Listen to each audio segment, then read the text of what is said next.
Kaya sino kaya ang magsisay kung wala kang patupos, sumabay sa agos o sa way? Mangangapa ka sa dilim kung bukas ba'y buhay ka pa? Ang sagot sa iyong tanong, depende yan sa kanila.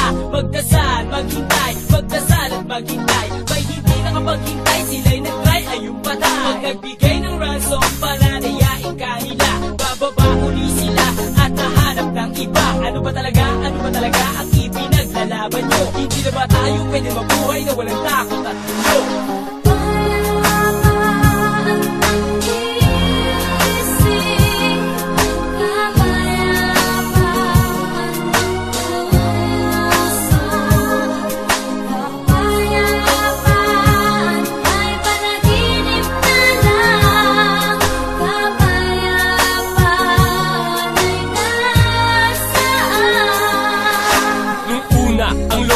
Ang siyang tumayo, pagkat sa lupang pinangako ayaw niyang lumayo. Ikalawang tumayo, ang mahal kong si Itay, dahil din sa karapatan kung bakit siya rinatay. Kaya't lumatay na sa isip ng tahimik na si Kuya. Mas pinili niyang lumaban pero di pa rin kinaya. At ginaya ng mga batang paslit, pagkat ang laging nakikita yung digmaan kay Lupit. Bakit? Pinagkait ang lupa na ipinangako, di ba't dapat ay tubig ang pandilig, hindi dugo? Ilan pa ba ang tatayo upang itumba lang nila? La ilaha illallah, pakimulat po ang mata nila.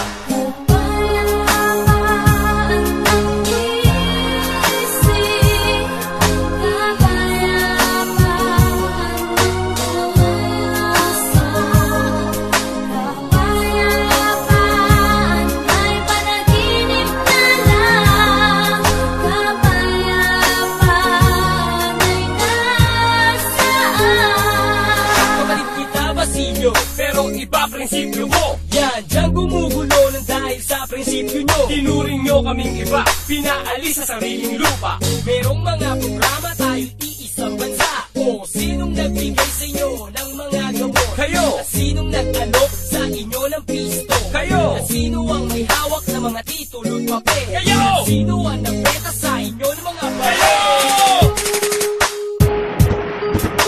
Walang panalo sa iba.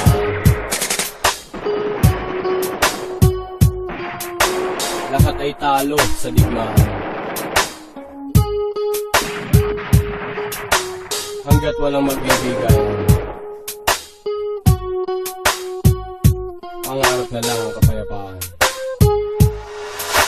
Kung pwede lang bayaran ng kapayapaan lahat ng aking yaman, ilalaan ko para dyan. At kung kinakailangan na magbuwis ng buhay, aking gagawin, kung hihingin, ibibigay. Kasi naman sa ingay ay nasanay ang mga Pinoy. Nagaan lahat sa galit kung kaya tuloy-tuloy. Ang problema na pasampasan, nagaling kung saan-saan. Paano magkakaintindihan kung sisigaw ka nandiyan? Kamasa naman, dugo sa dugo, magkakapatid hindi magkasundo. Lago na lago ang positive deep, naway lumabas na ang nasa liblib. Nakakabilib kang ilagilalas, wala malambot, lahat matigas. Ganyan sa Pinas, mula pa noon, ang ating bansa saan paroroon. Aming Panginoon, tulungan nyo kami, ang aming dalangin. Sana'y di pa huli, sana'y kahit munti magkaroon ng ngiti. Sa aming mga labi, lagi nakanguwi, gabayan nyo parati sa tamang daan. Ang mga isipan ay maliwanagan, pagkat kayo lang ang tanging kakampi sa mga masamang tao kapangapi.